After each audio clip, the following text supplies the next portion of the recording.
Hola chicos, ¿cómo están? Vamos a iniciar el día de hoy con la presentación de las características de las compuertas lógicas.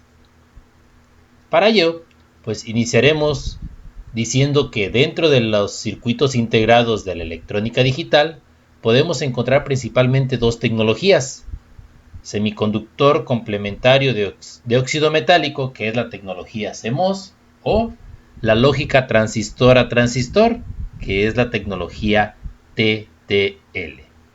Bien, como podemos observar aquí, la diferencia principal que encontramos en su estructura, pues es el material con el que están hechos. Este está hecho a base de CMOS y este está hecho a base de transistores BJT. Bueno,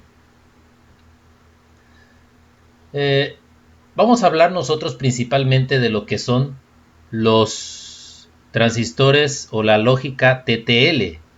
Con la lógica TTL estaremos manejando principalmente niveles de 0 a 5 volts. El nivel 0 pues será para considerar una ausencia y el nivel alto será un 5, que va a ser para considerar un 1.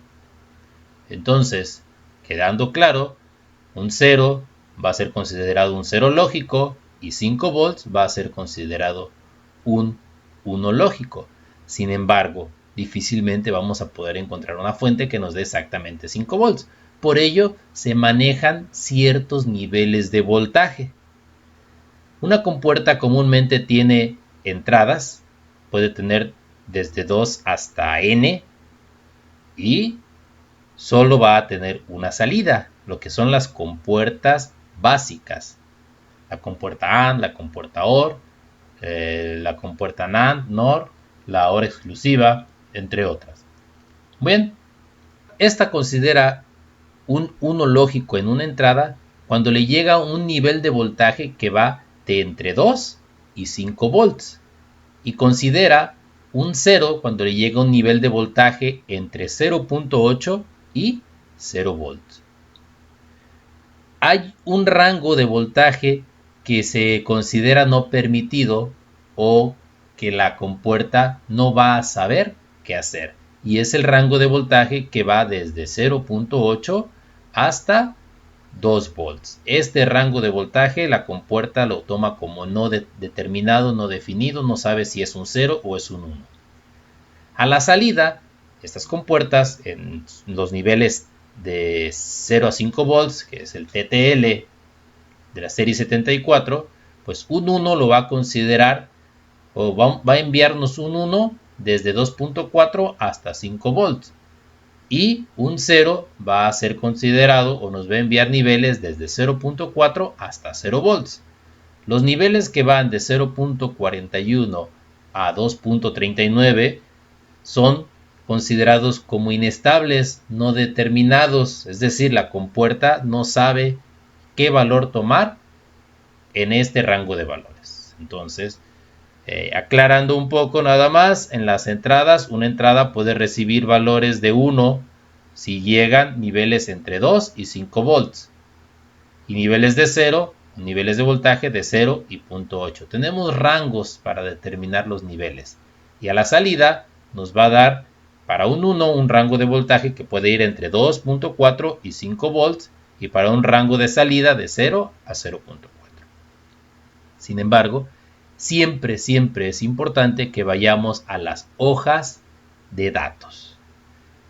Bien, aquí tenemos la hoja de datos del 7400, que es una compuerta NAND de dos entradas, pero internamente tiene 4 compuertas.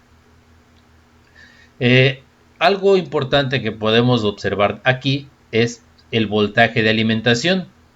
El voltaje mínimo de alimentación, ¿sí? El de alimentación, ojo, no es lo mismo voltaje de alimentación que voltaje de entrada. El voltaje mínimo de alimentación puede ser de 4.75. El voltaje típico con el que trabajan es de 5 volts, y el voltaje que puede llegar a soportar son 5.25 volts. Hay algunos fabricantes que manejan hasta 5.5 volts, ¿sí? Entonces debemos de tener mucho cuidado con los niveles de voltaje, porque si le damos más de 5.25 volts o 5.5 volts, podemos llegar a dañar nuestro circuito integrado. Y si lo alimentamos con voltaje menor a 4.75, pues simplemente nuestro circuito integrado o nuestra compuerta no va a trabajar. Otros datos referentes a, observamos aquí, cuando considera un 1 lógico, pues el valor mínimo es a partir de 2 volts para que pueda considerarse un 1 a la entrada. A la entrada, el nivel más alto que puede considerar como un 0, pues es el 0.8 y de ahí hacia abajo. A la salida nos puede dar valores considerados como un 1, como un nivel alto, a partir de los 2.7 volts, el típico es 3.5 hasta, aquí no lo maneja, pero puede ser hasta 5 volts. Y los niveles bajos, es decir, un 0 lógico, vamos a encontrar voltajes de 0.25, 0.4 hasta 0 volts. ¿Sí? Esto está tomado de las hojas de datos de nuestro circuito integrado. Bien, vamos a encontrar en los circuitos integrados algunas numeraciones. ¿Qué significan estos símbolos que tiene aquí? ¿Qué significa el SN? ¿Qué significa el 74? ¿Qué significa el LS? ¿Qué significa el 00? Para esto lo voy a separar en pares.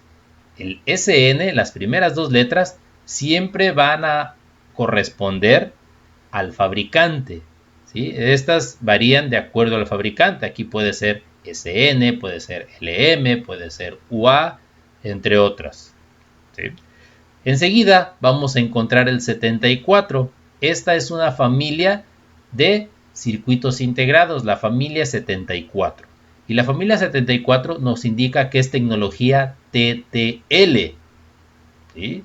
Podemos encontrar otras familias como la 54, pues ya será otro tipo de circuitería integrada, de circuitos integrados, de tecnología. El LS, ¿qué significa el LS? El LS nos indica que es de qué serie es, o de qué está hecho, de qué tipo de semiconductor está hecho. En este caso nos indica que está hecho a base de diodos Schottky de bajo consumo, es decir, consumen poca energía. Y finalmente los últimos dígitos de aquí pueden ser 2, pueden ser 3. En este caso el 00, bueno, aquí tuve un detallito, le puse el 08 y acá estoy indicando 00. Esto es una compuerta. En este caso la 00 es una compuerta NAND de 2 entradas. Aquí ignoren esta sección, es una NAND de 2 entradas, el 00. Si tuviéramos aquí un 08, pues sería una AND de 2 entradas. Y de acuerdo al tipo de compuerta, pues va a variar. Si tuviéramos un 32, por ejemplo, el 32 es el número de la compuerta OR de 2 entradas. Podemos encontrar 74L. El 74L en lugar de LS, 74L es un TTL de baja potencia. El 74H es un TTL de alta velocidad. El 74S pues también está hecho a base de Schottky. Y el 74HC pues es tecnología TTL combinada con tecnología CMOS y de alta velocidad. Bueno, los encapsulados. ¿Cómo vamos a identificar nuestros circuitos integrados? Pues podemos, los circuitos integrados digitales, los podemos encontrar en estos tipos de encapsulados. El que comúnmente manejamos nosotros y que es más económico y que es más útil para nuestra tablilla de pruebas, nuestro protoboard, es el encapsulado ZIP o DIP, que es el que comúnmente hemos estado trabajando. Y recordando, tenemos la muesca, hacia la izquierda comienza la numeración 1, 2, 3, 4, 5, 6, 7, hasta el 14. Hay de más terminales, no forzosamente tienen que ser de 14, hay de 18, de 20, entre otras. Bien, tenemos también el encapsulado flat opaque. Este encapsulado se utiliza más para en lo que son tarjetas de video, tarjetas de audio o incluso para procesadores pequeños de los celulares. Lo observamos que la característica es que sus patillas tienen forma como de alas. Estos no se ensartan, estos son de montaje superficial, al igual que el Zoic. El Zoic, de igual forma, tienen sus patillas como en forma de alas. Estos encapsulados son más delgados y más pequeños que el Zip. Y también tienen la diferencia de las patillas.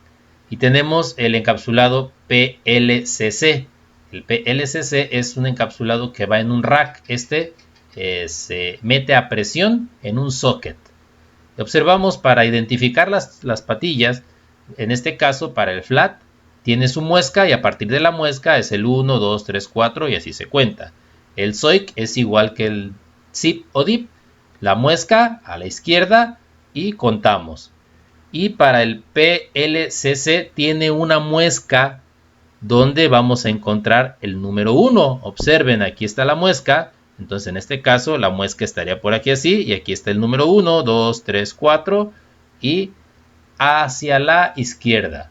Toda la numeración es siempre en sentido contrario de las manecillas del reloj, es decir, de la muesca hacia la izquierda. Ok, pues con esto estamos terminando la primera parte de lo referente a nuestros circuitos integrados para sistemas digitales.